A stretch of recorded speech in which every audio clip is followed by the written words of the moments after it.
Hallo Melanie, baie welkom hier by die AI in Education podcast. Wat sal ons dit nou noem vir die Afrikaanse doeleindes? Onderrig, opvoeding.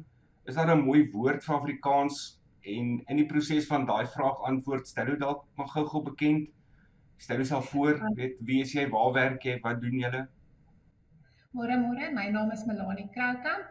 Ek werk by Solidariteit Skole Ondersteuningsentrum vir as hulle kodering, robotika en AI spesialis. So party mense noem dit KI en dan sê mense maar KI is kunsmatige inseminasie. So ek weet nie, ons kan AI of ons kan KI's.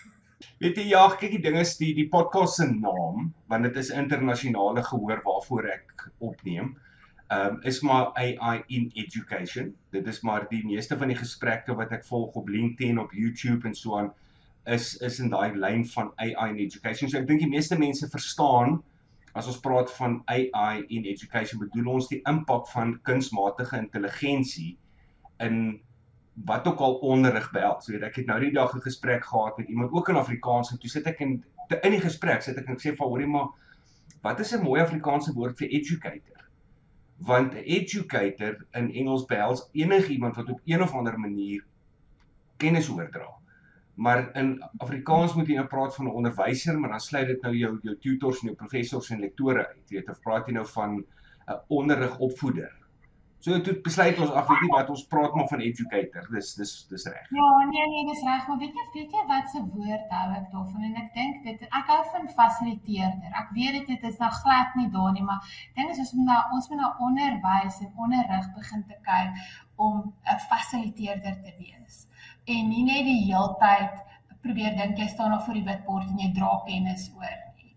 Weet, dis maar ek dink ja, let's just talk about educator. Dit klink Ja, vir okay, my. maar ek wil nog ook op daai punt bietjie met jou stil staan, want iets wat uitgekom het in omtrent elke gesprek wat ek nou al so ver gehad het, nê, is dat nommer 1, die onderwysers wat bang is dat AI hulle werk gaan kom oorvat, het nie rede om te bekommer nie, as gevolg van die feit dat 'n onderwyser, en hier's nou weer 'n moeilike Afrikaanse woord om te kry, kom ons noem dit maar menslikheid, nê, maar Gooi dit in Engels hoor. gooi dit in Engels, die humanity.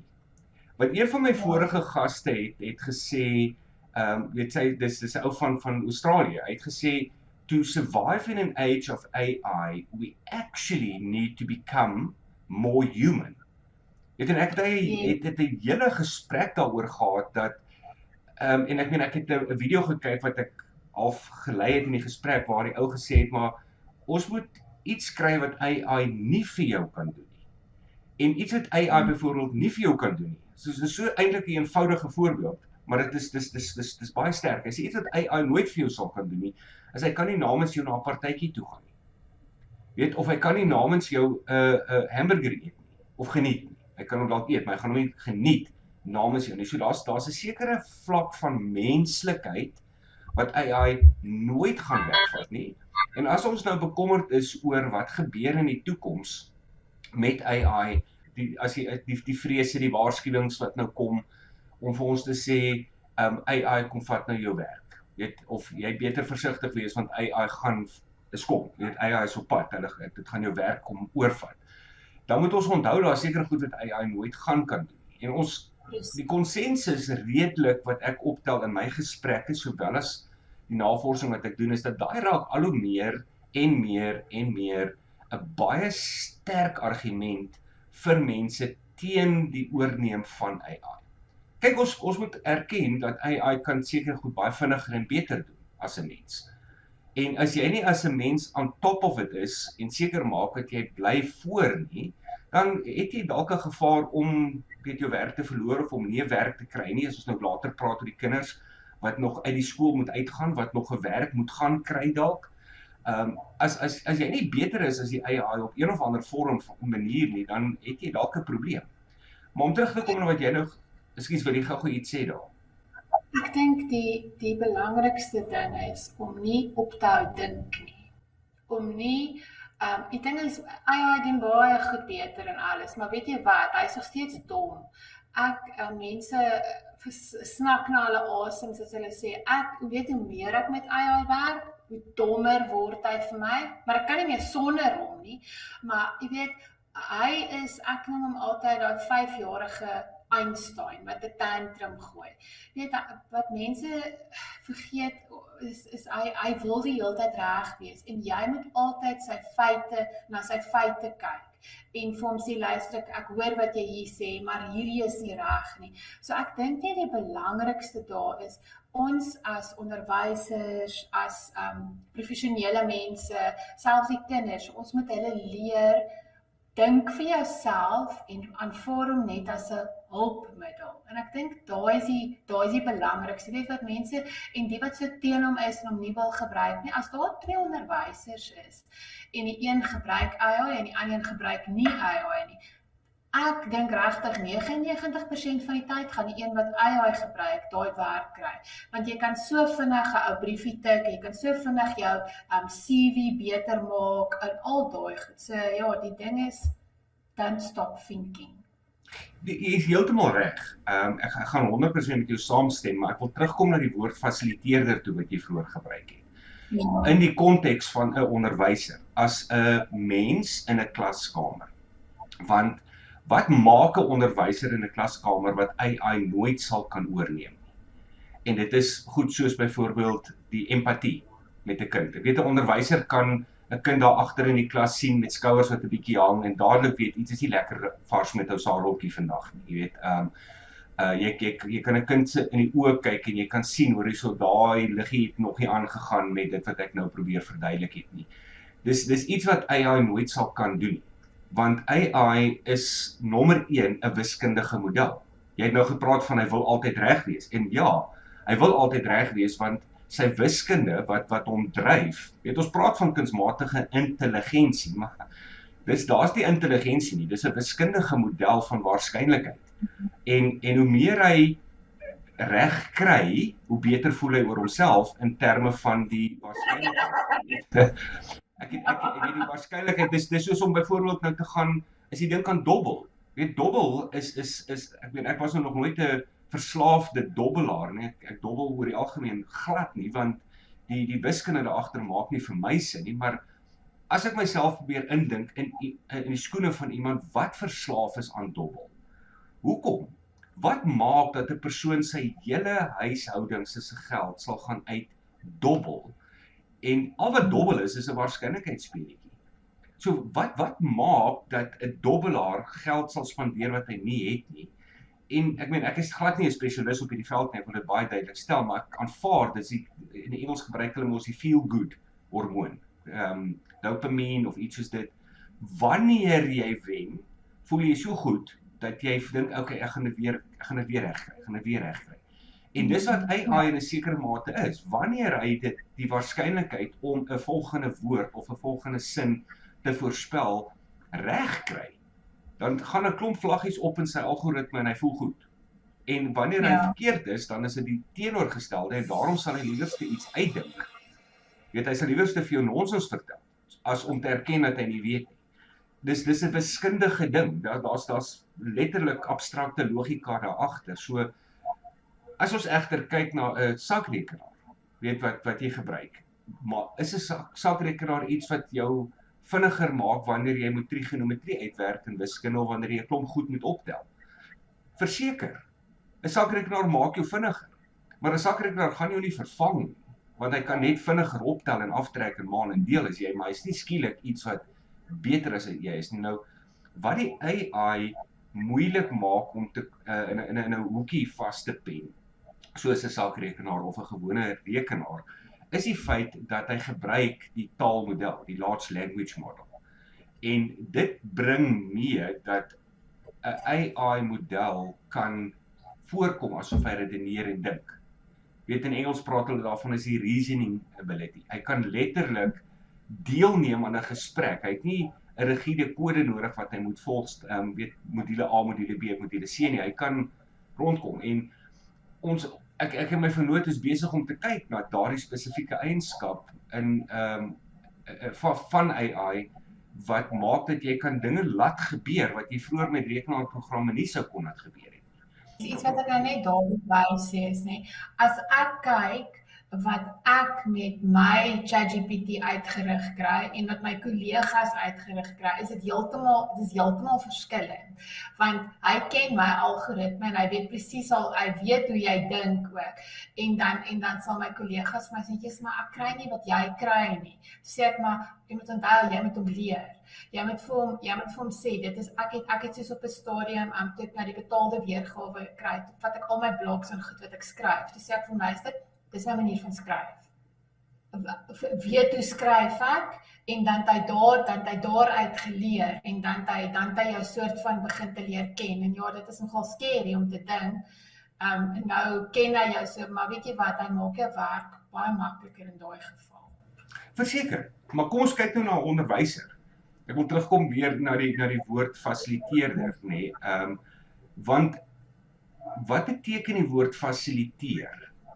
Weet jy laat iets gebeur, terwyl ek wil graag hê die onderwysers moet onthou, weet die onderwysers wat kyk na hierdie podcast van ons, moet onthou dat jy is 'n mens wat 'n spesifieke fasiliteit het om daar te kan staan en daardie kinders te kan beheer, te kan onderrig gee. En dis hoekom ek vroeër gepraat het van kennisoordrag.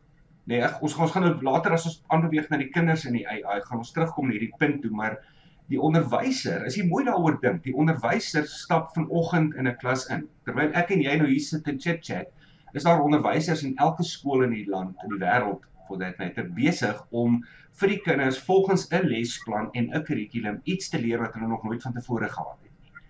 Dit is die hele idee van vordering in jou lesplanne, is jy leer vir jou studente iets wat hulle nog nie van tevore gesien het nie.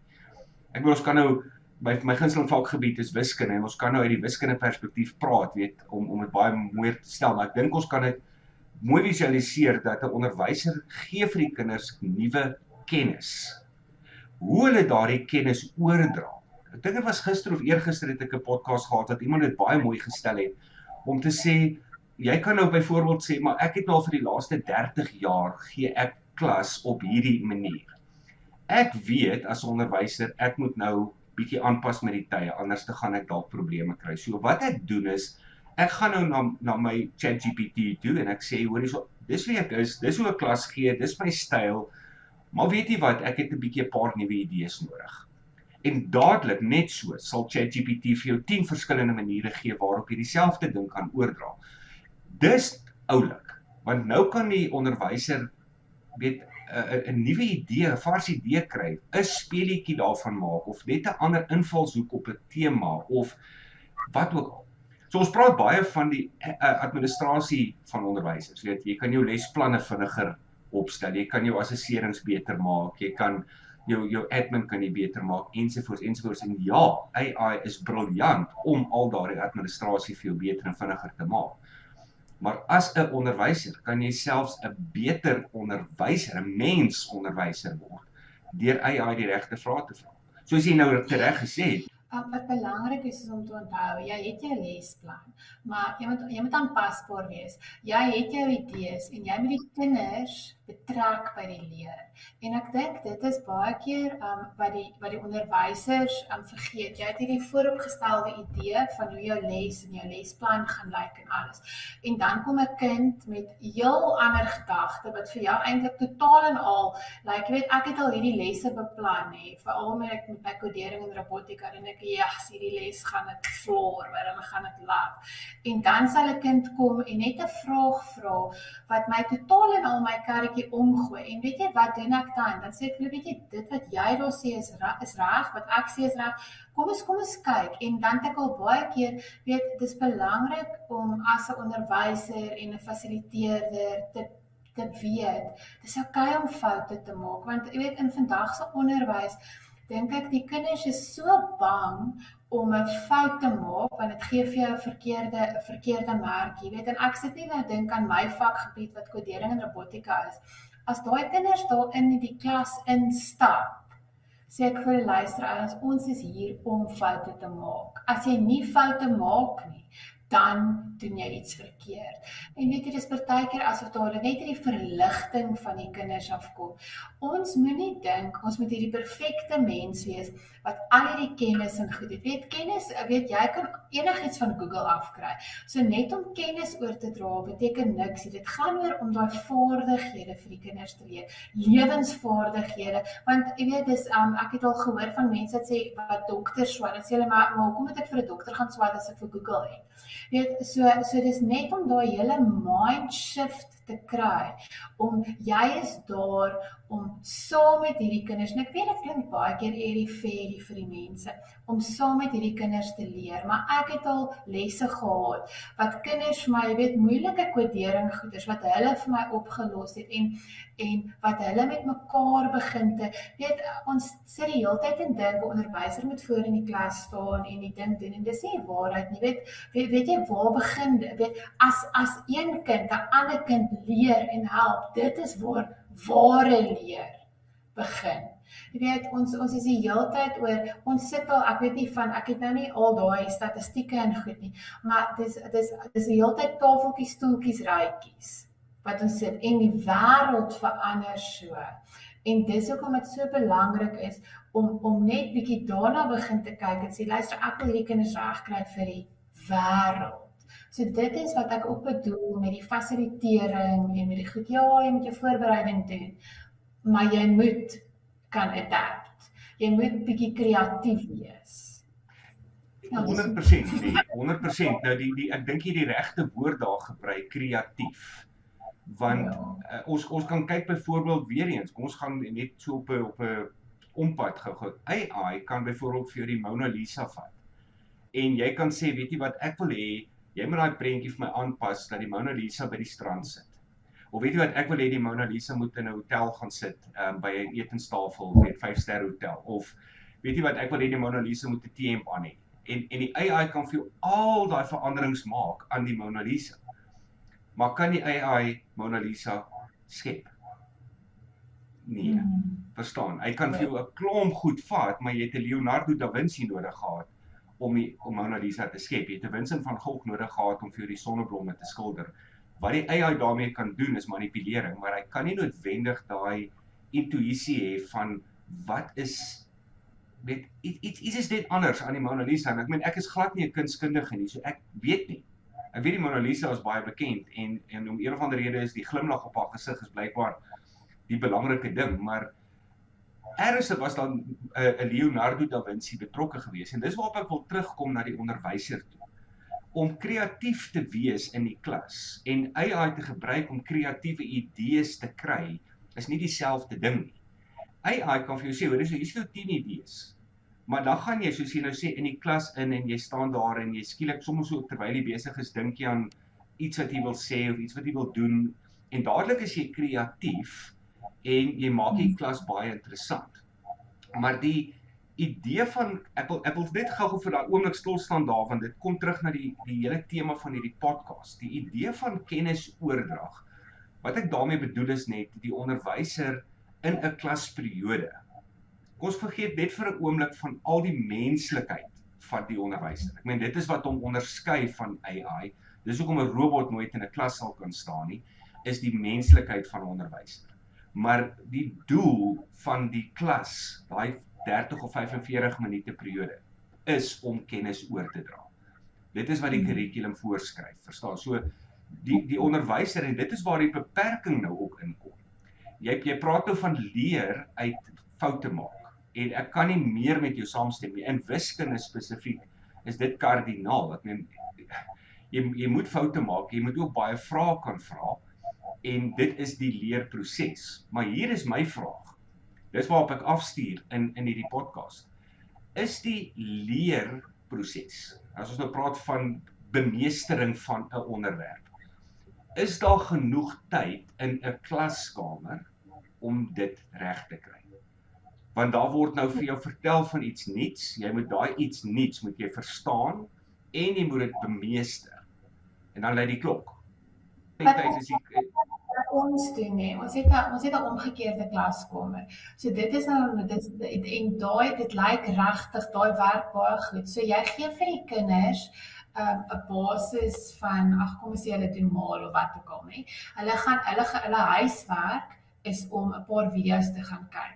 En dan wanneer hulle terugkom, so hulle kry die kennis, kan mens maar sê, kry hulle daar, so dan kom hulle terug. Dan sodra hulle in die klaskamer is, word daai goeders, moet hulle dit doen, en terwyl hulle dit doen, kom die vrae. So daar, en dan vind die ware leer plaas, want is waar wat jy sê, daar's nie genoeg tyd nie. So mens moet begin te dink, hoe om hierdie anders te doen, dat die kinders, hulle gaan kyk na video's, hulle sien dit, en dan kom hulle, maar juffrou, ek verstaan nie daai nie, ek verstaan nie daai nie. Dit werk ook nogal, dis 'n baie goeie leermodel. Dis nou die Engelse flip classroom, wat jy sê is omgekeerd in die klaskamer. Maar is dit op groot skaal haalbaar? Ons het soos Hoërskool Oos-Noord, doen dit, hulle kan nie uitgepraat raak oor dit nie, en hulle doen dit, daar's 30, 35 kinders in die klas, wat die huiswerk is, gaan kyk na daai inligting, en dan kom doen hulle dit in die skool, so dit is definitief haalbaar. Ek is net nie ek is net nie 'n spesialis in daai kant nie. My vakspesialiteit is maar kodering en robotika, so ek weet nog nie presies hoe daai werk is, maar ek het dit al gesien. Soos ek sê, ek het doen al navorsing, of nie navorsing, maar ek sal bewus van die flip classroom en die blended classroom konsep al vir baie jare. Seker al vir die laaste 20 jaar wat ek daarin belangstelling en oplees daaroor, jy weet, en gaan kyk. En wat baie onderwysers al vir my gesê het, as ek dit vir hulle noem, die model, sê hulle vir my, wat laat jy dink daai kinders gaan na video's kyk vir huiswerk? Ons kry hulle nie eers om gewone huiswerk te doen nie. Hoekom sal hulle nou gaan video's kyk om voor te berei vir môre se klas?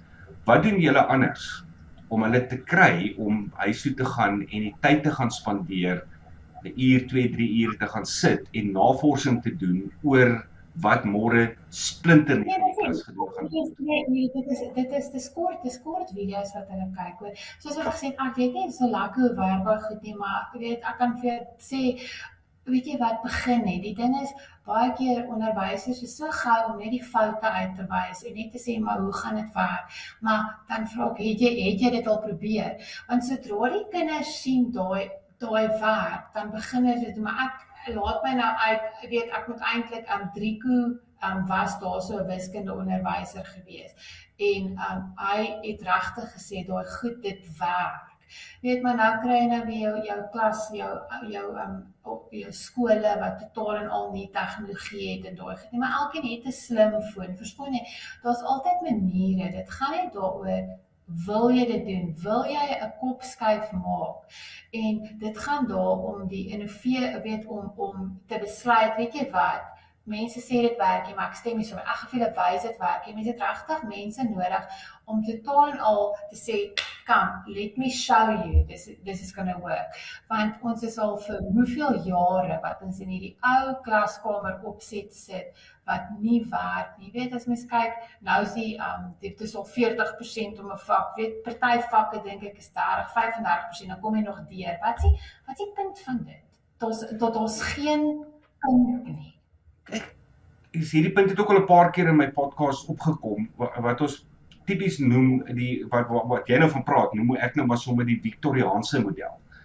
Want dit kom van die 1700s af daar rond, toe die industriële era ingekom het en fabrieke oralste opgeskiet het. En as jy nou dink aan, jy's nou, sê nou maar jy's 'n baie ryk sakeman of jy's 'n invloedryke politikus of wat ook al, en jy moet nou 'n skoolstelsel gaan ontwerp wat fabriekswerkers gaan oplei. Want dit is waar die tegnologie lê. Okay. So om dit dan nou net gou op te som, kan jy bylas as jy wil, is as jy fabriekswerkers wil oplei, dan gaan jy hulle leer om op te staan en te gaan sit wanneer 'n klok lui. Jy gaan hulle oplei om stil te bly en te luister. Jy gaan hulle gehoorsaamheid afdwing aan hulle. Jy moet hulle nuwe goed leer. Ja, hulle moet sekere goed leer. So hoe integreer jy daardie leerproses met dissipline en verantwoordelikheid? Jy skep 'n skoolstelsel wat jy nou net beskryf het. Jy weet waar jy sit en jy is letterlik gehoorsaam op 'n klok.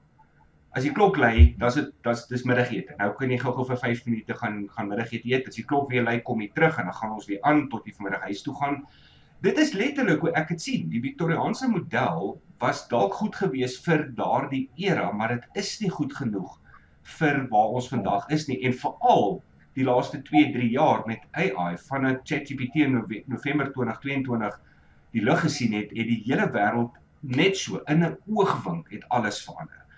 En baie mense, en ek kyk nou spesifiek, ek kyk regtig baie video's om navorsing te doen hieroor. Baie mense in Amerika, in Silicon Valley, het nou hulle werk verloor, waar die blame word geplaas op die AI. AI kan beter werk as jy, so ons het jou nie meer nodig nie. Dit blyk nou dat daardie afleggings van daardie mense het niks te doen met of AI beter of slegter as jy is nie. Dit is net 'n strategie vir die mense om hulle werknemers te verminder. So dit is hulle blameer dit op AI, maar dit gaan nie regtig oor AI nie, of dis eers in die middel.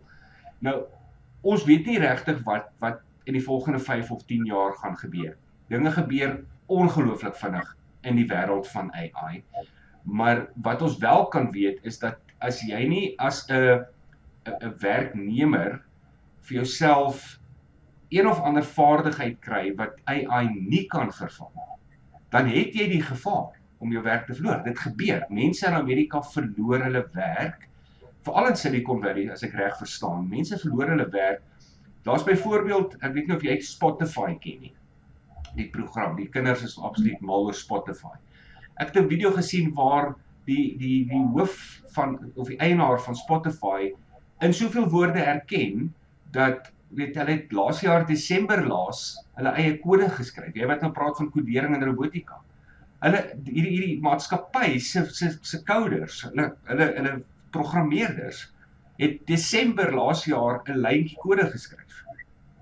AI doen alles. Al wat hulle nou doen is, hulle kyk na daai kode en hulle kyk, kan dit werk, hulle toets hom, en maak beter, maar die kode self word nou deur AI geskryf. So as jy nou in daai lyn is, soos jy self, Melanie, jy's in 'n coding en robotics lyn, wat kan jy doen om jouself teen AI te vrywaar? Verstaan? Kom ons sê jy is nie 'n onderwyser nie, want die onderwyser is... Jy moet dit nie as vrywaar sien nie. Jy moet dit sien as jy moet dit regtig sien, hy werk vir jou. Dis regtig jou persoonlike assistent. Hy gaan nooit daai mag hê. Ek meen, soos wat jy gesê het, die coders kyk of die code reg is. Die code is nie altyd reg nie. AI is nie so magtig soos wat almal om probeer voorstel. Ja, hy help verskriklik, maar AI is deur 'n mens ontwerp. So dit gaan regtig daai om basies amper hande te vat en nog steeds jou werk. Ek kan net nou doen ek my werk 5 keer vinniger en ek kan 5 keer meer goeders doen, maar AI sal nie my werk kan doen nie, want ek is nog steeds I'm in charge. En ek dink dit is wat 'n mens moet onthou. Ek weet nie ek weet nie wat jou gevoel daaroor is nie, maar ja, dis is if you don't embrace it, en as jy nie saam met hom gaan werk nie, dan ja, definitief, dan gaan jy jou werk verloor. Ja, maar kom ons vat byvoorbeeld, jy het aangeraak dat AI kan dit, weet jy, is 5 keer vinniger as wat jy sou gewees het omdat jy AI gebruik. Maar kom ons stel, en ek stuur nou op 'n baie spesifieke punt af, hoor, so ek lei jou nou in 'n gesprek, nê. As jy 'n maatskappy of vir 'n maatskappy werk waar jou dag tot dag werk is om programme te skryf, en daar's 10 van julle, nou word elkeen, of die AI kan nou elkeen van daai 10 mense se werk 5 keer vinniger doen. Om daai werk wat die AI gedoen het, te kan monitor, om te kan seker maak, dit is getoets en dit werk en wat ook al daardie kode, kan nou eintlik tegnies deur net 2 van daardie 10 mense gedoen word. Want die harde werk word deur die AI gedoen, die opcheck is net 2. Nou wat word van daai ander 8 mense? Verstaan jy? So uit 10 mense het jy nou 2 wat skerp is, hulle is opgelei, hulle het ervaring, Hulle verstaan kodering, hulle verstaan die tale, hulle is heeltyd besig om nuwe tale en nuwe strategieë vir hulle self aan te leer. So hulle kan die AI baie effektief as 'n vernoot gebruik. En ek speel nou in die Engelse woord devil's advocate hier, nee, want ek stuur op 'n punt af, soos ek gesê het. Maar wat van daai ander 8 mense? Jy moes beter gesorg het vir jou AI. Verstaan jy wat weet jy maak 'n ander plan. Ek weet nie wat om vir jou te sê, wat om vir jou te sê. You should have been better. Verstaan jy, die lewe is, ek hier sê, is die lewe is onregverdig, ou. So sorg dat jy reg gebruik. Hier is ons nou die gedagtegang. En weer eens ek stuur af op 'n punt, nee, so as ek weer die Engels kan gebruik, bear with me. Ek pols net so 'n bietjie. Daai 8 mense, as hulle ook elkeen 5 keer meer effektief kan word met AI, het jy op die einde van die dag daai selfde 10 mense, maar jy wat 50 mense se werk kan doen. So dis net 'n perspektiefverskil. In plaas van om te sê, hoorie, so maar ons het 'n bestaande werkslaas en ons kan met net 2 mense daai selfde werkslading hanteer, so die ander 8 mense moet laat gaan word. Kan ons sê, maar wag 'n bietjie, ons kan eintlik ons maatskappy 50 keer meer effektief maak deur nog steeds net met dieselfde 10 mense te sit. Ja, jy het 'n punt beet, as jy nie jouself opskerp nie, weet as jy nou maar net so saam met die stroom vloei, gaan jy dalk op die einde van die dag vervang word. Want hulle gaan sê, soos wat nou in Amerika gebeur, hulle gaan sê, jammer, jy het jou werk verloor as gevolg van AI, maar eintlik is dit net 'n verskoning om ontslae te raak van jou. Jy weet so, dis moontlik, maar kom ons sê, al 10 daardie mense is regtig spanspelers, hulle weet wat hulle doen, hulle is effektief, hulle is vaardig, dan kan die maatskappy omdraai en sê, maar weet jy, eintlik kan ons 50 keer meer effektief wees met dieselfde 10 mense as wat ons mee gehad het 2 of 3 jaar terug. Is dit nie 'n beter menslike benadering tot die ontwrigting van AI as om te sê, ja, maar weet jy wat, ons het net 2 uit die 10 mense nodig? Ja, nou maar dit is presies ook daar wat jy sê is waar, en die ding is ook, wat mens ook moet kyk ook, nou sien jy, okay, byvoorbeeld rekenaarvaardighede, dit weet, kom ons, plammer sal nooit vervang word nie, elektriesien sal nooit vervang word nie, dan kyk ons weer na daai goed, maar dit gaan net ook al hoe beter en beter, en dis hoe mens daarna moet kyk, is, dit maak jou beter. Ek weet nie of ek nou bubbles hap hierso nie, maar ja, ek hoor wat jy sê en ek stem saam met jou, maar die belangrikste is, jy kan nie net agteroor gaan sit en gaan huil dat AI jou werkie oorgevat het nie. Jy moet sorg dat dit jou span, ek noem hom baie keer my peasant, maar hy is daar om jou beter te maak. Ja. Ek en hy involve die hele dag. Hy praat, ek praat. En die goed waarmee ons opkom is net ongelooflik. Maar kom ons kom terug na die idee toe van die flip classroom. Weet wat jy gebruik. Ja. Jy gaan nou vir daai kinders huis toe stuur, en die standaard beswaar van die meeste educators is, daar's geen manier wat daai kinders dit gaan doen nie, want ons kry hulle nie eers om hulle gewone huiswerk te doen nie. Hoe gaan ons hulle kry om nou te gaan video's kyk of iets te gaan lees sodat hulle maar nou gee nie meer vir hulle die huiswerk wat hulle ure besig hou nie. Jy gee vir hulle, onthou net, hulle swaai die hele tyd op hulle foon. Jy gee vir hulle 5 minute video om te kyk en dan na daai video met hulle 3 vragies antwoord. Dan kan jy sien of hulle dit gekyk het en dan tel dit ook punte. So daai is baie meer gemaklik. Jy kyk 'n 5 minute video, jy antwoord 3 vrae. As jy in die klas kom, trek jy vir daai klaslys en sê, luister Pietie, Janie, Sunny, julle het nie julle video's gekyk nie, want die vrae is nie geantwoord nie. En dan doen jy die hele storie van waar hulle hoor nie hulle gewone huiswerk doen en daar geweet die meriete of hoe ook al sê. Ek dink nie dit is 'n makliker om die kinders te beheap, wees waarmee hulle besig is, help hulle daarmee. Ja, maar jy beantwoord 'n vraag wat ek nog nie gevra het nie. Want as jy nou, ek het dadelik die woord gebruik, huiswerk. Toe sê jy nee, dis nie huiswerk nie, dis kort videoetjies. Nou is daai verandering van ure se huiswerk na kort video's nie 'n baie kreatiewe manier om hulle betrokke te kry nie. En dis wat Presies, ja. ek kan nie verstaan hoekom kinders, hulle is in elk geval so besig, hoekom hulle ure en ure moet huiswerk kry. Ek meen, dit is 'n hele dag by die skool. So laat hulle huiswerk doen terwyl hulle in die skool is. Dit moet regtig vir hulle moet wil leer, leer moet lekker wees. En ek dink dis die probleem. Ons dink leer is nie lekker nie, maar hulle moet wil meer leer. En ja, dit is As ons die woord huiswerk, nê, kom uiteraard van die Engelse homework. ja. Dink 'n bietjie oor die oorsprong van daardie woord. Home, you go home to do work. En dit val nog steeds in die Victoriaanse model van jy moet ekstra werk gaan doen, maar nou kom ons ondersoek net gou-gou vir 'n oomblik waarom dit nodig is. Dis waarheen ek nou wil gaan met hierdie podcast spesifiek is. Hoekom is die huiswerk nodig? Wat doen julle om dit kreatief beter te maak? Ek hou van die model van die flip classroom, is baie oulik. En dan kan ons gaan kyk na AI in huiswerk. Met of sonder die flip classroom, daar's 'n rol, dis waaroor hierdie hele podcast reeks van my gaan, is om daai een vraag aan te spreek van wat kan AI doen om die leerproses beter te maak? So jy kan AI leer om 'n tutor te wees. Dis die een ding, maar ek wil net gaan terugkom na die huiswerk toe, na die werkstorie toe. Weet jy, mense sien werk as werk en hulle besef nie hoe belangrik is speel nie. En speel is nie net belangrik vir die grondslagfase nie. Ek speel by my werk, want dit is lekker.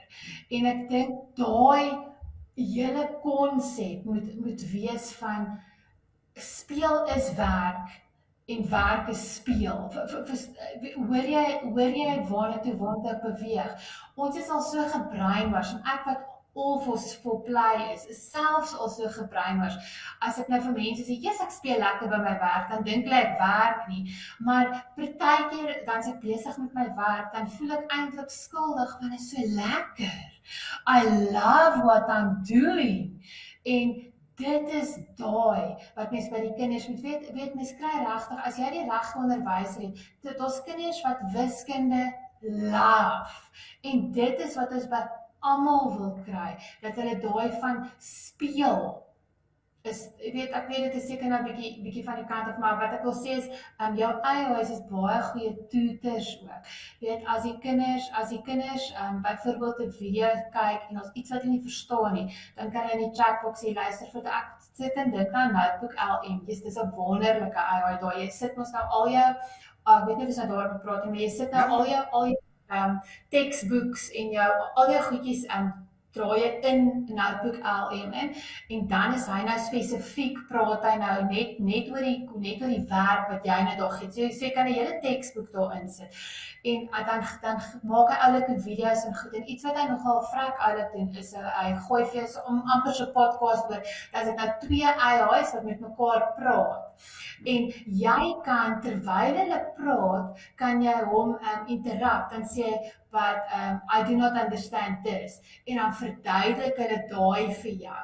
Ek was by ook 'n AI kongres, dit was 'n skoolhoof wat bietjie wat navorsing gedoen het. Ek dink hulle 300 kinders en 100 onderwysers gevat. En die kinders se antwoord was die hele tyd, hulle gebruik AI om hulle te help om goed te verduidelik in die klas, wat die onderwysers nie reg verduidelik het. Ek is 'n storiemens, ek love stories. So baie keer, dan is dit hierdie verskriklike moeilike konsep, dan sê ek verstaan dit nie, maak asof ek in graad 7 is en vertel vir my 'n storie. Want dit is die gesprek wat ek wil aanmoedig, nê?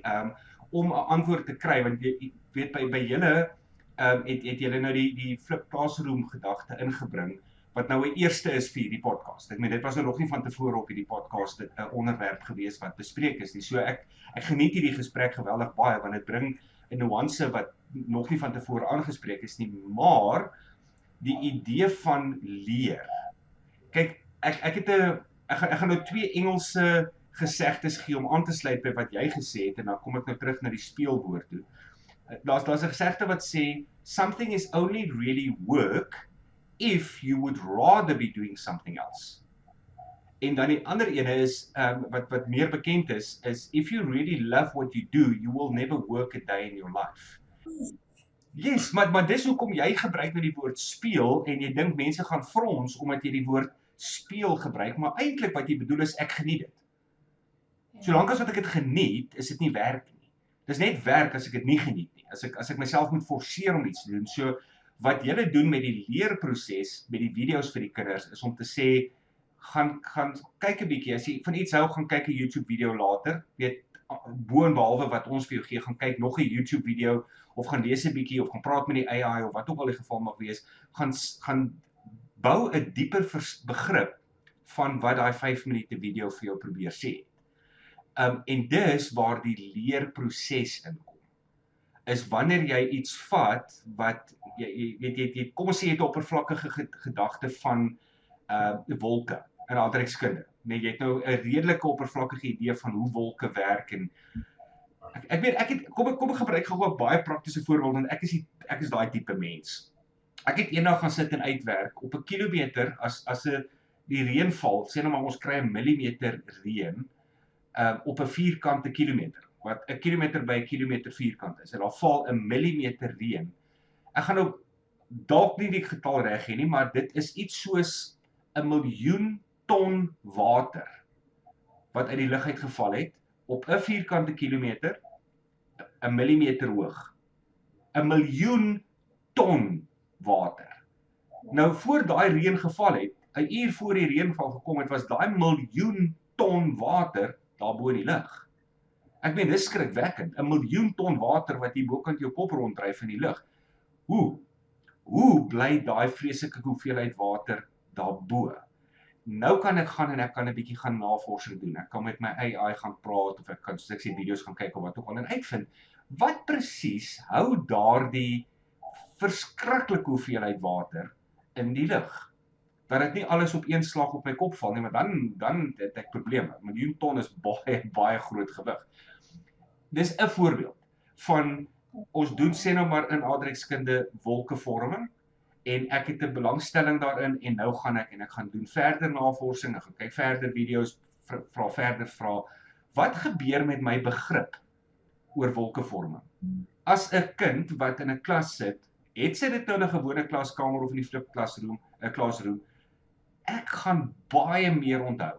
Weet my langtermyn geheue gaan baie meer ontwikkel word want ek het gespeel met wat ook al terwyl ek geleer het van wolkevorming net omdat ek het 'n belangstelling daarin. En dis waar die Victoriaanse model van skool en kurrikulum ongelukkig nie toelaat dat jy kan gaan fokus op een ding nie. Jy moet al jou vakke bemeester, van jou tale regdeur tot jou wiskunde moet jy in wat het die kinders lees, daar 8 vakke dink ek, 7 vakke, 7 of 8 vakke gemiddeld. Weet wat, jy moet eksamens skryf, jy moet geassesseer word in al die vakke. En ek het net 'n belangstelling in wetenskap of ek het net 'n belangstelling in tale of ek het net 'n belangstelling in geskiedenis, maar nou moet ek al die ander vakke ook bemeester sodat ek kan gaan eksamens skryf, sodat ek kan universiteit toe gaan, sodat ek ergens 'n werk kan kry. En dis die punt wat ek vroeër op afgestuur het. Ek kom nou daarby uit. In die wêreld van AI, as jy nou kyk 'n kind wat sê nou maar nou in graad 4 is, wat nog 9 jaar op die skoolbanke het, of 'n kind wat nou in graad 10 is, wat moet vakkeuses maak, wat 3 jaar oor het voordat hulle moet uitgaan. Wat sê mens vir daai kinders moet hulle vir hulle self doen as die wêreld so verskriklik vinnig verander dat jy 10 jaar terug kon jy in graad 10 gesê het, hoorie, so ek gaan byvoorbeeld nou rekenaar toepassingstegnologie vat, RTT, of wat is die Afrikaans vir CAT, wat die kinders doen nie. Maar programmering, nee? Ek gaan nou, ek gaan nou in graad 10, gaan ek nou rekenaarprogrammering doen, en hulle leer jou Delphi, en hulle leer jou dalk 'n paar ander tale wat jy nou weet gaan doen. Nou kom ek oor 3 jaar, en ek is klaar met skool, en ek kan universiteit toe gaan, en ek kan 'n graad gaan doen, 'n BSc rekenaarwetenskap. Dit was 10 jaar terug. Nou, As ek nou al daai moeite doen en ek gaan al daai studieskuld aan om 'n BSc in rekenaarwetenskap te gaan vat, wat is my kans in die wêreld om ergens 'n werk te kry as 'n rekenaarprogrammeerder? So die vraag wat ek Ekskuus, ek sit net die werk wat ek nou doen, het 3 jaar terug nie bestaan nie. Het 'n paar jaar terug nie bestaan nie. Presies. En ek dink die belangrikste, 'n mens moet wegbeweeg van die kennis en op die vaardighede, probleemoplossing, kreatiwiteit. As jy daai goeders kan doen, dan sal jy enige werk kan doen. Ek sit net en dink hoeveel mense in vandag se tyd wat hulle gaan studeer het, doen hulle actually daai werk. So dit is daai kopskuif om vir die kinders die vaardighede, leer hulle hoe om met AI te werk, hoe om die poorboodskappe te doen. Leer hulle hoe om te dink om probleme op te los. Leer hulle om, ek hoor dit soos mense sê buite die boks, maar om kreatief te wees. En ek dink as hulle daai vaardighede het, gaan dit nie saak maak wat hulle studeer nie, want dalk oor 'n paar jaar bestaan jou werk nie eers nie. Dan is daar weer nuwe werk. Ek meen die werke van vandag, ek meen ons leer hierdie kinders vandag vir 'n werk wat nie nou bestaan nie.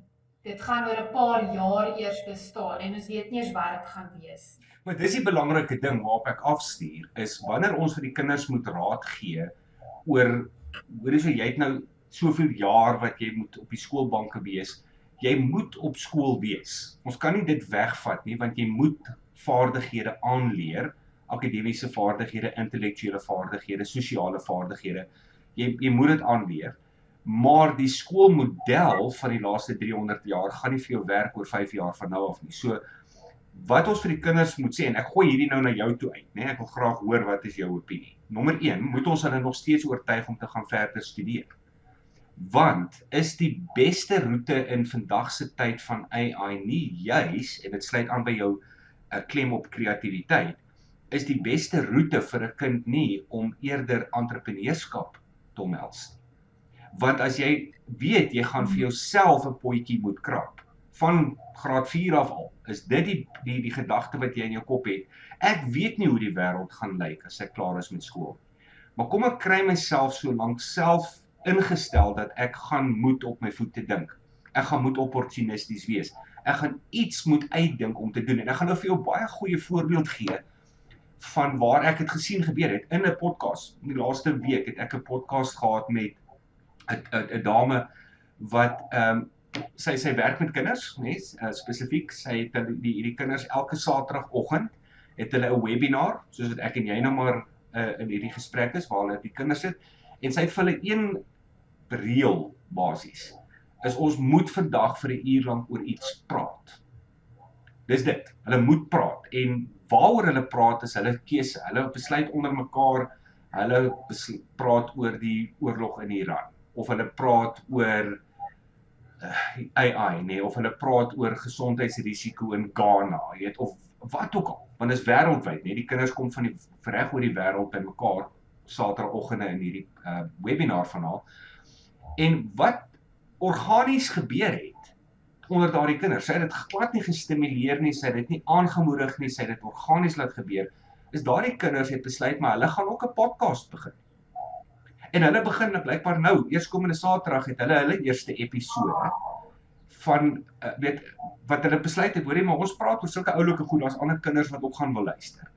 En wie weet, die tyd wat hulle nou klaar is met skool, 2, 3, 4, 5 jaar van nou af, maak hulle dalk so baie geld uit YouTube uit, dat hulle het nie nodig om te gaan werk nie, hulle het nie nodig om te gaan studeer nie. Weet jy, daar wat jy is so waar, maar die probleem is net, nee, matriek is net 'n papiertjie, dit beteken niks nie, maar jy kan nie vir werk aansoek doen as jy nie matriek het nie. Weet, jou graadjie, 'n graadjie beteken ook eintlik niks nie, maar dit gee jou net daai iets, weet, soos, as hierdie nou, as hulle dit nie nodig het nie, maar vir die wat dan nog nie hulle entrepreneurskap ontdek het of wat ek al nie, doen nou maar daai ou papiertjie, weet hy beteken niks nie, maar weet, sonder hom kan jy ook nie.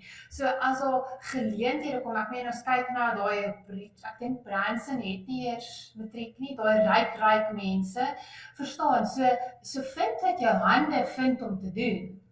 totdat jy daai geleentheid kry. Dit is wat ek praat as 'n ouer ook. Jy weet vir my kinders, hulle moet matriek klaar maak. En ja, gaan as 'n mens die geld het en jy kan gaan swat of jy kan 'n lening kry, go and do that. En as jy dit nie het nie, jy kry 'n werk, jy doen dit deeltyds of wat ook al. Maar daai papier beteken niks nie. Jy kan nie sonder dit nie. Ek probeer glad nie impliseer dat die kinders moet in graad 3 al uit die skool uitgaan en hulle eie besigheid begin nie. So die matrieksertifikaat se belangrikheid dink ek staan vir die eenvoudige rede, dit gee vir jou 'n bewys dat jy sekere basiese goed bemeester. En dit is waarop ek wil afstuur, weet met hierdie podcast, is daai bemeestering. Julle doen dit nou in die flip classroom omgewing waar die kinders bemeester die nuwe werk in die klas saam met die onderwyser. En ja, daar kan 'n onderwyser 'n baie groter rol as 'n fasiliteerder speel. Maar wie in die eerste plek het daardie video's gemaak wat die kinders by die huis moet gaan kyk? Kom dit nie van die onderwyser se pedagogie af? Ja. So die onderwyser het net 'n bietjie van 'n 180 grade faseverskywing, maar dit wat die kinders moet kennis oor kry, word nog steeds deur die onderwyser gedryf. Wat die onderwyser in die flip classroom doen is om te gaan staan en dan te sê, hoor jy sommer, okay, ek aanvaar julle het julle video's gekyk, so dit wat ek nou vir 45 minute lank vir julle tipies sou geleer het ek gister al in 'n video vir julle geleer. Kom ons kyk nou na die bemeestering van daardie konsep. Ja, presies. Okay, maar ons het nog steeds net 'n 45 minute periode. So die kind wat nie, ek is een van daai mense, ek noem myself altyd ek's 'n slow learner, want ek vat baie lank om 'n konsep te bemeester. Dis maar hoe my kop werk, weet ek drill diep in en ek wil alles weet en ek wil alles verstaan en dan kan ek terugkom en sê, okay, weet jy, ek dink ek het nou hierdie konsep bemeester. Ek het iets geleer. Dan is daar weer ander mense wat binne 10 minute dieselfde hoeveelheid werk kan leer as wat ek geleer het. Hulle is net vinniger. Dan. Dit maak my nie beter of slegter as hulle nie, dit maak hulle nie beter of slegter as ek nie. So wat kan ek nou doen met AI as 'n student, 'n skoolier, nee, 'n learner, 'n leerder? Wat kan ek met AI doen om my leerproses beter te maak? Dis waarop ek wil afstuur. Deur net met AI te gaan gesels, is dit voldoende? Ek sê nie dit is sleg nie, ek sê nie dis onnodig nie, glad nie, want die gesprek met enige iemand of enige iets leer jou om te dink en vrae te formuleer oor, weet jy wat, nou dat ek daaraan dink, weet ek eintlik nog nooit regtig dit verstaan nie, want ek wou nou dit of dit of dit, en net die blote feit dat jy daaraan dink, stimuleer 'n klomp neurons en sinapses in jou brein, en skielik begin jy nou daaraan dink, en weet jy, hier is iets wat ek nie verstaan nie, so die gesprek, maar dit kom terug na die humanity, nie, die menslikheid, deur 'n gesprek te voer rondom 'n braaivleisvuur. Dis 'n sosiale aktiwiteit, dis humanity, dis menslikheid. Of jy nou praat oor die rugby en of jy nou praat oor diep dinge, die feit is, dis 'n menslike aktiwiteit om te gesels en te kommunikeer. En daai menslike vaardigheid wat jy het, kan jy AI tot die beste van sy vermoë gebruik. Maar is dit deel van die leerproses? Dis waarop ek afstuur. Nee. Ons kyk na die leerproses. 'n Kind kry nuwe inligting elke dag van 'n onderwyser af, en daardie inligting moet op een of ander manier bemeester word, want ek gaan op 'n stadium eksamen skryf daaroor.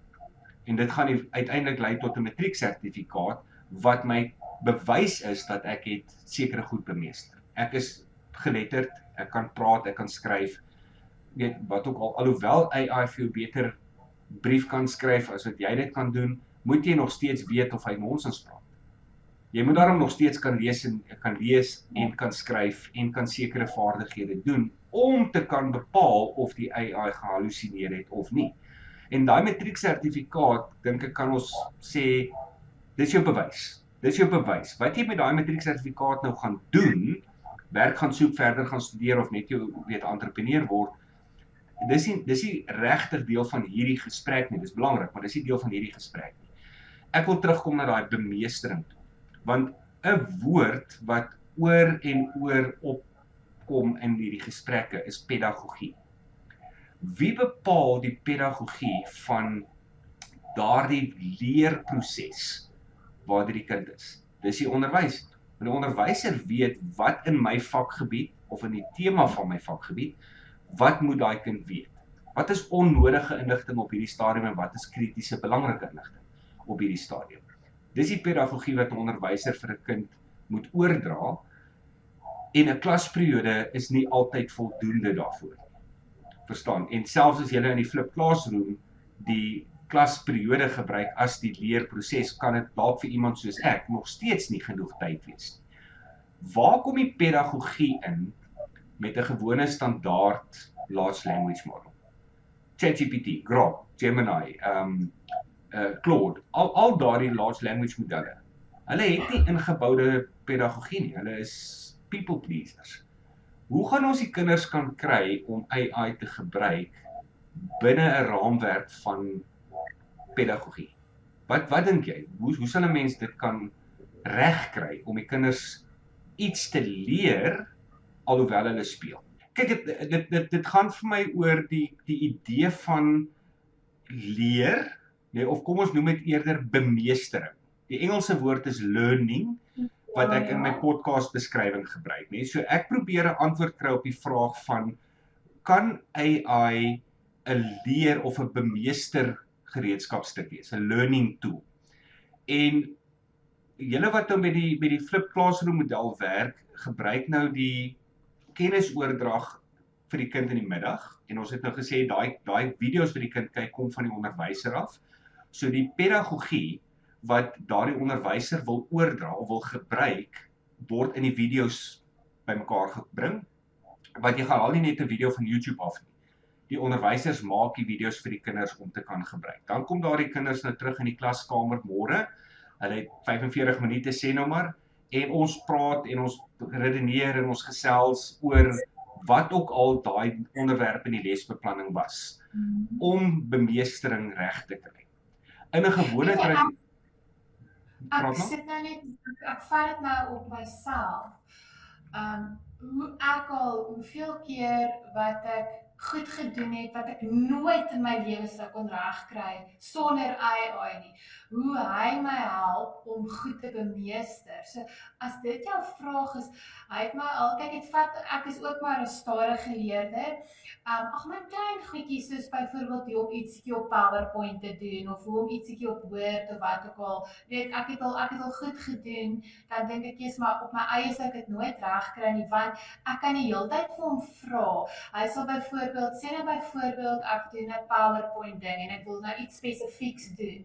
Dan gee ek vir hom 'n screenshot en sê ek vir hom, luister hier, dis hoe my skerm lyk, ek weet nie om dit te doen nie. Dan verduidelik hy vir my en sê ek, maar ek verstaan nog steeds nie wat jy bedoel nie. En dan help hy my, ek het al in hierdie paar jaar wat ek hom gebruik, het ek al soveel nuwe vaardighede aangeleer as gevolg van hy wat my help om dit, hy verduidelik dit vir my op 'n manier wat ek dit verstaan, want ek sukkel ook maar partykeer om dit goed te verstaan, en ek sit altyd en dink daai van Einstein wat hulle sê, as jy dit nie op 'n graad 1 vlak kan verduidelik, dan verstaan jy dit in elk geval nie ook nie. En ek druk die hele tyd vir maar jy sê nou hierdie, maar ek verstaan nie, dis wat ek sien. Verduidelik dit weer vir my. En baie keer sal hy, partykeer is al moeilike kodering en robotika konsepte wat ek regtig nie verstaan nie, en dan sê ek, maak my storie op. En as hy daai gedoen het, dan is dit asof daar 'n kliek is. So hy het vir my in my persoonlike lewe al baie gehelp om goed te bemeester. En ek dink net so met die kinders kan hy dit doen. Dit is soos graad R, as jy vir hulle hierdie abstrakte konsepte leer.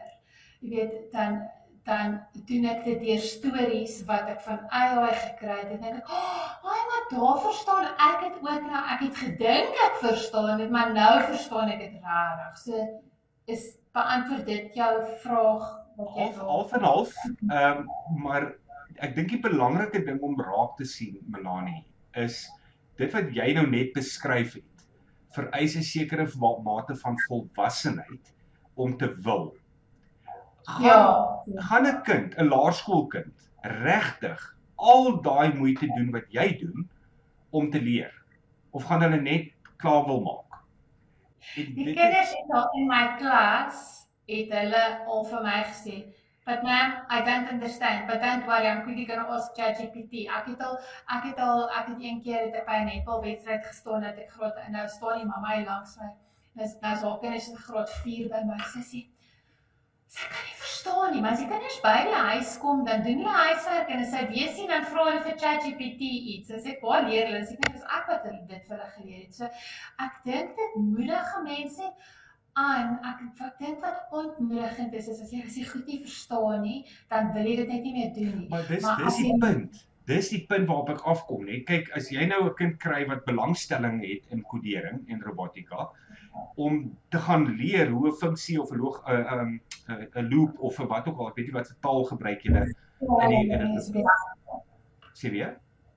Nee, jy het die regte woord gebruik. Ek meen soos ek sê, ek is nie 'n programmeerder nie, so ek gaan nou nie noodwendig die regte woordeskat hê vir 'n Python program, weet, of 'n wat so PHP, weet, HTML, JavaScript. Ek gaan nie noodwendig die ding op die regte naam noem nie, maar as dit my belangstellingsveld is en ek wil nou uitwerk hoe kan ek 'n JavaScript funksie skryf, dan gaan ek ure en ure saam met ChatGPT kan sit.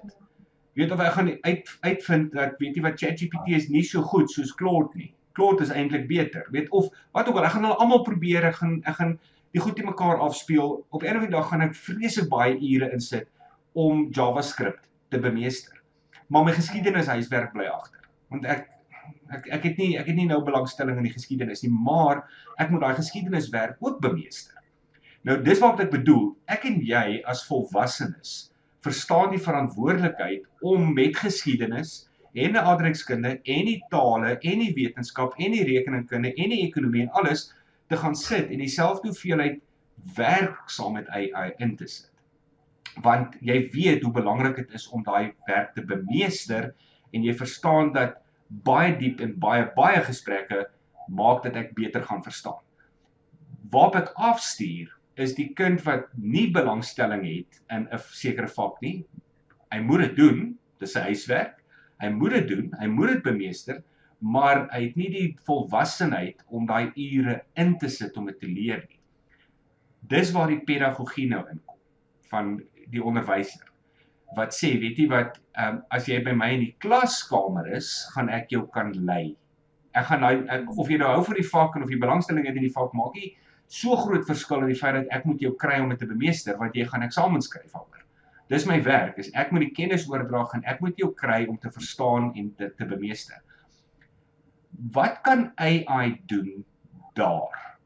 Spesifiek, daai idee van pedagogie om te bemeester waar die belangstelling en die volwassenheid nie noodwendig in plek is nie. Dis die vraag wat ek met hierdie podcast reeks probeer beantwoord. Want ons weet dit is 'n baie goeie hulpmiddel vir onderwysers. En ons weet dit is 'n baie goeie hulpmiddel as jy klaar belangstel. Maar wat van die kind wat nuwe goed moet leer en bemeester, wat kan AI vir hulle doen? Is dit nie, dis soos wat ek kom die hele tyd terug na die storie. Verstaan, die AI kan die onderwyser help om kreatief en interessant te wees en dan gaan die onderwyser dit oordra aan die kind en so word die kind lus vir die vak, kan mens maar sê. So ek weet, hy help my regtig nogal met om uit 'n ander oog daarna te kyk, as wat jy as onderwyser die hele tyd daarna te kyk.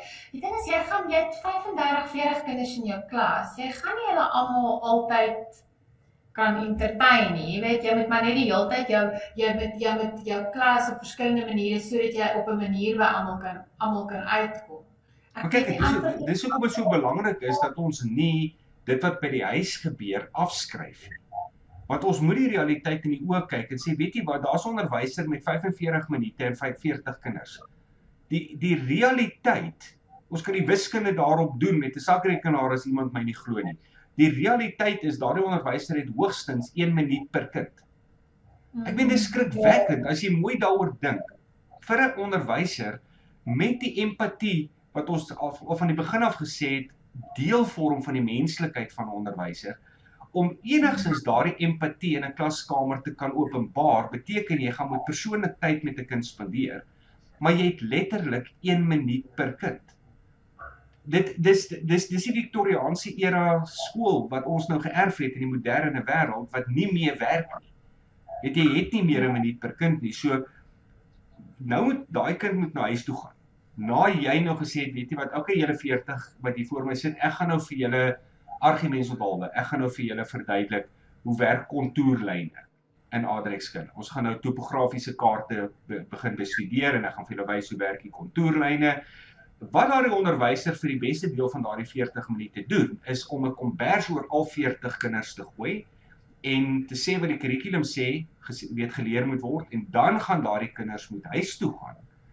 Of dan nou, soos in julle geval, kom hulle môre terug, maar hulle moet nou dit bemeester.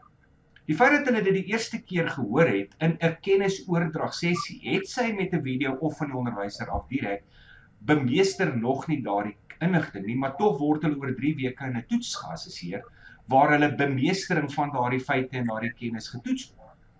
So ergens daar is 'n probleem in die moderne samelewing van leer en bemeester, en ek wil weet of AI kan 'n rol speel daar, nie vir die onderwyser nie. Ons weet die AI kan die onderwyser help. Ons weet die AI kan die onderwyser kry om meer kreatief in die klas die les te kan aanbied.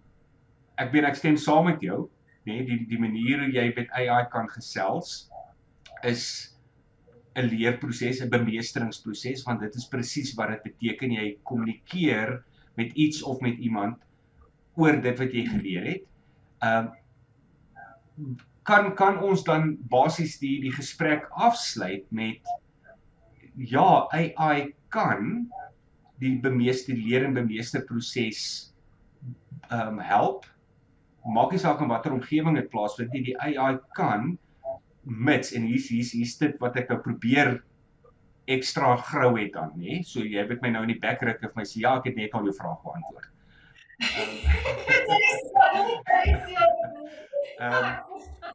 Daar's 'n ek kan nou nie aan die regte woord daarvoor dink nie, maar die Engelse sou gesê het, there's a but. Die AI kan, but die kind moet die gesprek voer. Dit gaan nie met 'n lepel gevoer word nie. Die kind moet daardie gesprek voer. Is dit wat jy sê? Ja, die kind het leiding nodig, want partykeer vra hulle die vraag nie reg nie. Verstaan jy? So daar's altyd 'n menslike element moet wees. Dit kan nie weggevat word nie. Maar wie gaan daardie leiding gee vir 'n kind? En dis weer eens is 'n vraag, die Engelse praat van 'n loaded question. Ek het 'n punt wat ek wil maak daaroor, maar jy sê nou daar moet leiding wees. So nou sit Pietie vanmiddag by die huis. As hy nou terugkom, het hy nou sy taak gedoen en hy gee nou sy gekopieerde paste taak net so van ChatGPT af vir my. Dan sal ek nou sê, okay, maar verduidelik vir my wat jy daar antwoord. Dan gaan hy dit nie kan verduidelik en sê, maar kan jy nou sien, verstaan, so jy gee tog terugvoering en dan gaan hulle sien, okay, maar ek moes die vraag dalk so gevra het, of juffrou kan dit sien, Okay, dis die onderwyser nou van wie jy praat. Ja, maar selfs my eie kinders sal na my toe kom oor iets en sê, mamma, kyk of hierdie reg is, werk daai. En dan sal jy tog as volwassene sê, luister, maar daai lyk nie reg nie, gaan vra weer daai. So daar is die heeltyd kinders het leiding en volwassenes. Maar waar ek wil afstuur, Melanie, en ek weet dit is 'n baie groot probleem in die moderne samelewing. Maar waar ek wil afstuur, ek wil graag hoor of jy saam met my stem, is dat ouers moet meer betrokke raak by hulle kinders. Daai leiding. Ja, so dis nie alles die onderwyser se werk nie. Nee, totaal en al. Ek het dit nou nie eers genoem nie, want dit was vir my gegewe gewees. En in vandag se tyd, weet, veral met al hierdie sosiale media, baie van die kinders word so net aan hulle eie oorgelaat, dat hulle totaal en al van die pad gaan. So ja, onder die ouers of wie ook al saam met daai kinders is, dit is 'n gegewe, ons moet hulle help.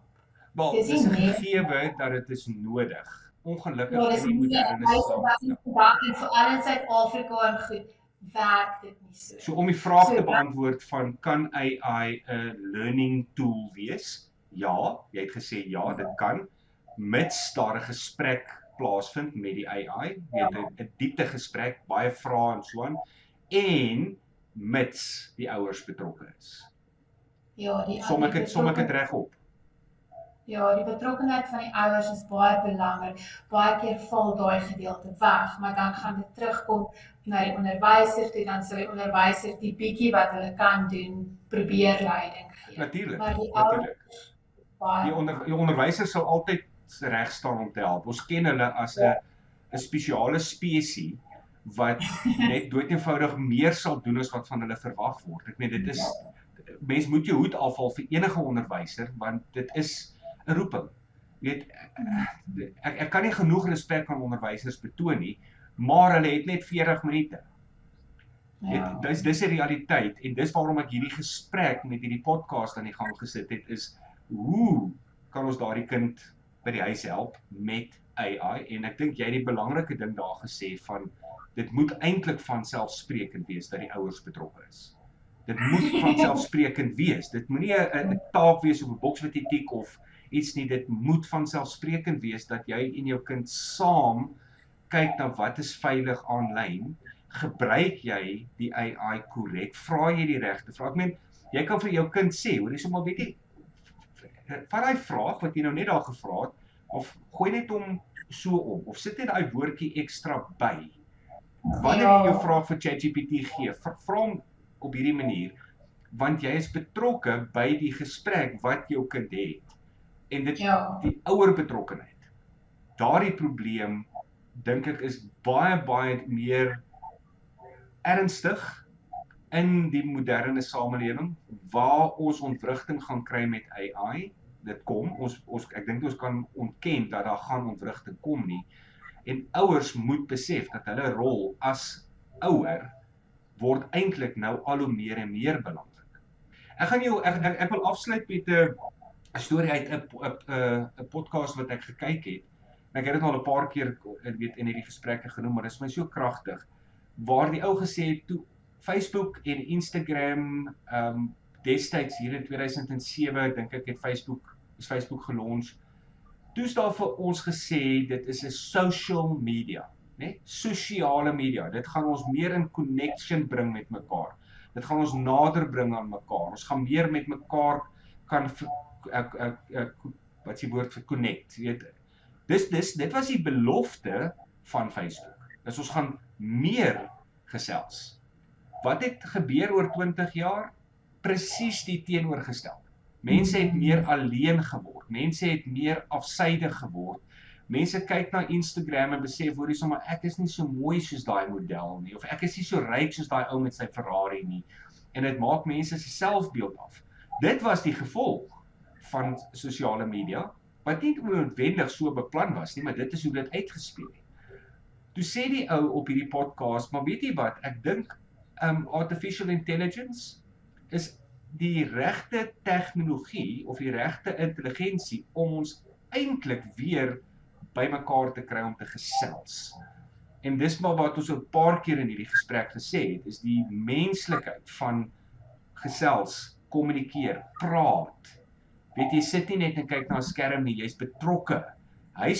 Gesinsverhoudings behoort tegnies beter te word as die ouers AI vir hulle kinders aanbeveel en sê maar kom sit saam met my, ek wil saam met jou hierdie vrae vra, ek wil saam met jou hierdie debat met die AI voer, ek wil saam met jou redeneer of dit reg of verkeerd is. Dit gaan gesinsverhoudinge net verbeter. En dis dalk 'n baie goeie ding wat AI bring sonder dat ons dit besef. Ek het nou nooit so daaraan gedink. Hoe weet 'n mens wat gaan kom nie, maar dit is ek wil graag afsluit Melanie, en dan wil ek vir jou die kans gee om ook weet jou eie slotsom te maak. Van waar ek sit as die host van hierdie podcast met al die gesprekke wat ek voer met verskillende mense reg oor die wêreld, is die een ding wat uitstaan, humanity. Ons moet meer mens word. Wat dit ook al behels kan ons nou oor weet praat, maar ons moet meer mens word in 'n wêreld wat meer en meer gedomeineer word deur AI. So voel vrou om daai gesprek af te sluit op hoogtepunt. Boy, dit is jy vat die woorde uit my mond uit. Dit is die mens eerste en dan tegnologie. En dit weet ek kan nie eens uitbrei op dit nie. Dit is daar wat jy gesê het, 100%. Baie dankie vir jou tyd vanoggend. Ek weet dit is 'n gewone kantoordag waarvoor jy nou tyd afgevat het om met my te kom gesels. En ek dink dit was 'n baie interessante gesprek. Ek dink ons het 'n paar goed baie mooi raakgevat en beskryf wat mense kan gebruik wat wonder oor dieselfde goed as waaroor ons wonder. Ag, maar baie dankie dat jy my genooi het en ek hoop daarom ek het aan jou verwagtinge voldoen.